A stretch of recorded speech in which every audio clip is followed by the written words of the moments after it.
Welcome to the You Asked podcast, where the goal is to answer common questions about Christianity. Let's listen in as Pastor Rusty answers today's question. Today's question is, why are there so many Bible translations? Well, I guess the basic answer to this is because there are people who want to give a fresh translation. That would be a simple answer. But let's try to give a little more in-depth answer for this. Let's talk about the word translation. So why are there so many Bible translations? Well, it would seem that writing translation would be straightforward, but it isn't as straightforward as you might think it to be. I'm not waving this flag around, but maybe I am waving the flag around. I took quite a bit of New Testament Greek and quite a bit of Biblical Hebrew, multiple semesters of both. And so I had the precarious task of trying to take an ancient language and give its English equivalent. And I can just tell you that's not easy. And every translation is based upon a translation philosophy. So let me give you some of those philosophies. Some translations would say we are word for word. We are more literal translations. And at first glance, that sounds really good. Some examples of word for word translations would be the King James Version, which would say it's a word-for-word translation. The New American Standard Bible, which I used to use, would say it's a word-for-word literal. And that even the New English Standard Version would also kind of say it's more of a word-for-word translation. Now, I remember I was taking a class. It was one of my last classes in Greek, and my responsibility in this class was to offer a fresh translation of the entire Gospel of Mark. So I had my Greek New Testament in hand, and I had to translate the entire Gospel of Mark. I mean, that was the class.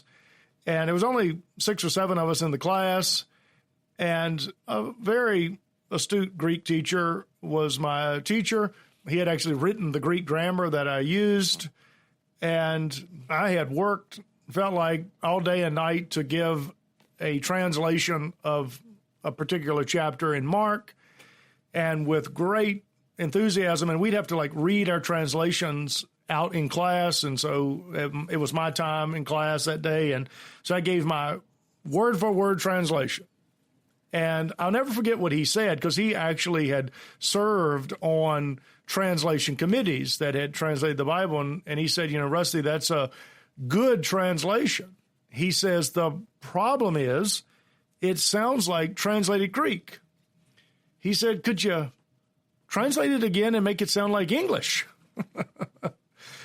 And for the first time ever, it dawned on me that being overly literal could sometimes actually obscure the meaning of the biblical text, not illuminate it. And I thought, man, I have gone through all these classes so that I could give a literal interpretation of the Bible, only to overly, quote unquote, literally translate the Bible for it to be less clear than to do something more like thought for thought. So other translations say, I still think there's much to commend, by the way, for a word, a more literal translation, but it reads clunky in places because of that. Now, other folks say, no, we need translations that are more thought for thought. And most people go, no, we couldn't do that. Don't do that. Well, I'm not saying that all thought for thought translations are in any way superior to word for word, but sometimes giving a thought for thought versus a word for word might actually bring about the meaning more than a clunky literal translation. So translations like the New International Version, the NIV, the New Living Translation, they can't be thought about as overly literal. Their goal was thought for thought. And sometimes people demean that But the only thing I would say is that sometimes thought for thought can actually help you grasp what the words mean than word for word. And one of the most recent translations, it was the Holman Christian Standard Bible, but it's now called the Christian Standard Bible, tries to go in between the two. It tries to be more balanced, literal when possible, but when literal word for word becomes too clunky that it operates thought for thought. There are other translations that I would say aren't really translations. They're not translations. They're paraphrases. I think about the Message with Eugene Peterson, the Living Bible, the Amplified Bible. Now, these are truly paraphrases. They're not even an attempt at translation. It's just an attempt to paraphrase. So a lot of people ask me, well, what do you think is best? Well, at the present time, I'm using the Christian Standard Bible. I grew up and memorized the King James Bible. I preached for about a decade from the New American Standard Bible. I have read through the English Standard Version. I've dabbled here and there in the NIV. It's fine. It's just never been my favorite. So I've moved around. So actually, if you want to see the difficulty of translation, one of the easiest ways to do it is to take some real quality translations, like take a New American Standard, take an ESV, take a King James or New King James, and a CSB, and you can even put an NIV. Take those if you had like 5 columns. Now with all their Bibles being on computer, you can do this easily. Put 5 columns up and put really quality translations on the screen and see where they struggle.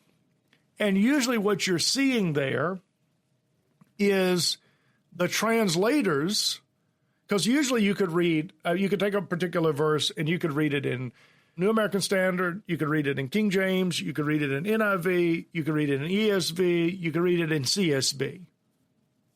Virtually the same. Okay, so you're thinking, well, the translators didn't have any problem.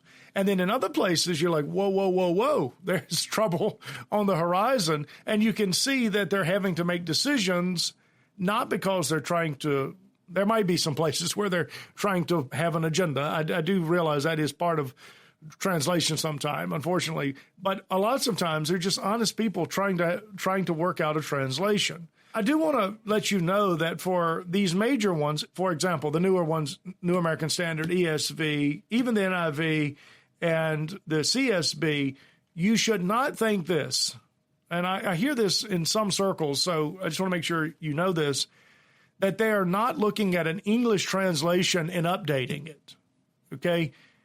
What is happening in solid translations, like the ones I've mentioned, they are going back to the Greek and Hebrew manuscripts, and they are offering a fresh translation from the sources, okay? And the reason that people would write new translations is because language changes over time.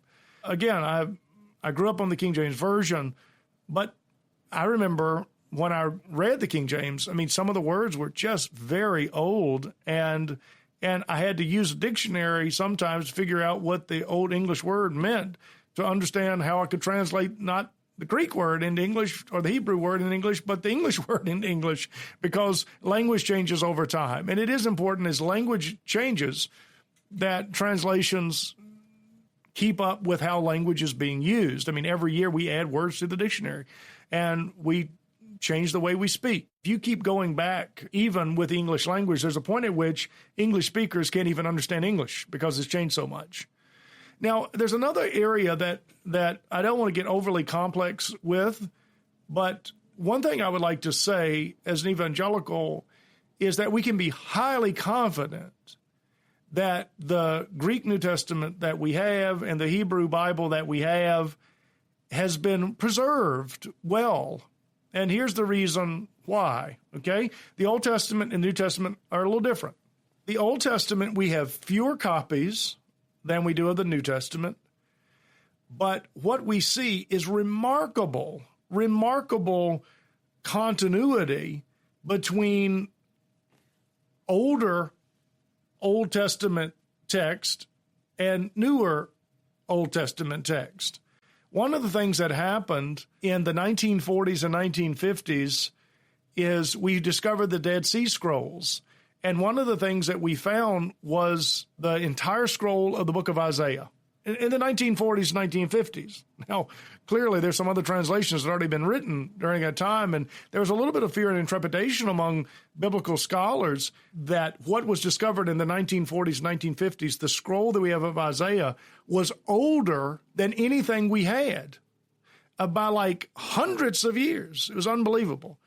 And so we were concerned that when we compared the Isaiah text that we had with the Isaiah text that we just found that happened to be much older, that we were kind of concerned. Oh no, maybe we're going to have to come out and say, oops, we had some problems with Isaiah. And actually, unbelievably, like the two were almost identical.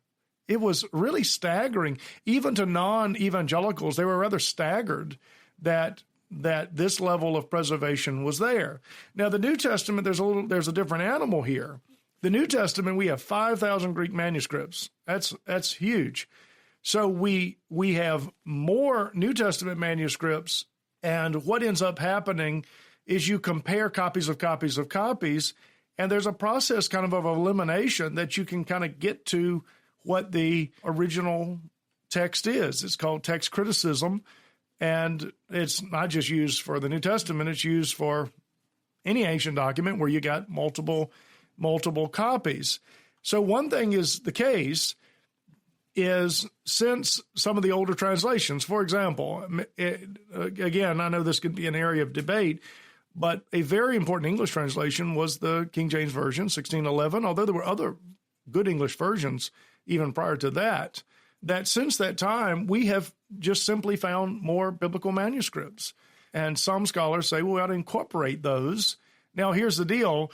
It doesn't make a lot of difference in the text. I'll give you one case in point that it does make some difference. Just give you one example, because there aren't very many. This is one of the most famous ones, is that at the end of the Gospel of Mark, okay, some of our later Greek manuscripts have what we call the longer ending of Mark. And if you have like a newer translation of the Gospel of Mark, just open my Bible there to it right this moment, Mark chapter 16, and you go to verse 8, it kind of abruptly cuts off. And then there are some translations that add Mark 9 through 20. Okay? And actually now, so all of this is now accessible to the public. Like here in the Christian Standard Bible, it actually says some of the earliest manuscripts conclude with Mark 16, verse 8. Now, there is a kind of a rule of translation that the shorter reading is to be preferred. Okay, that's something, because usually over time you don't take stuff out, you add stuff in if you're copying. And in this particular area, it looks like that what happened, they took the ending of Matthew and the ending of Luke, and since they felt like Mark didn't have a good ending, they wrote an ending. Now, nothing is said there that's wrong or theologically incorrect, but when we got earlier manuscripts, the earlier manuscripts didn't have the longer ending of Mark. So it's kind of a point of debate. What this conversation should not do, so that would be one of the few areas where new discoveries in text have changed, quote unquote, the translation. Here's what you should hear, because there's so many people going the other direction, is that we are very confident. I mean, I have listened to really good Hebrew scholars and Greek scholars, and I've done my own translations. I've looked at the text myself. You should be very confident that the text that you hold in your hand is the text that is consistent with the original text that was written. And anybody who wants to say, oh, how can you know? Well, we know through text criticism, copies of copies can be analyzed to figure out what the original copy said. And listen carefully, listen carefully to this, any area where scholars have any level of disagreement over should it be this or that, which are very minimal and now noted in your English translations, especially the newer ones, none of those areas affect any major theological concept. So I want you to say, if you have a good English translation, and I've listed some good ones, King James, New King James, NASB, ESV, CSB, you can be confident that you are being given straight communication about what the original text is trying to say. And, here's my deal. Rather than worrying about what translation to use, just pick a good one and read it. And if you want to see the struggle of translation, which it is a real struggle, especially if you tried to do it, then read across a few very reputable translations, and you can see where the translators are struggling, not with the text, the Greek or Hebrew text, but you can see where they're struggling to bring into English what the Greek or Hebrew text is trying to say. So what's my takeaway from this? Just get a good translation and read it, and you will be well on your way to understanding the Scriptures. Thank you for listening to the You Ask podcast. This is a ministry of Liberty Baptist Church, and we pray this podcast enables you to more faithfully live out your Christian life.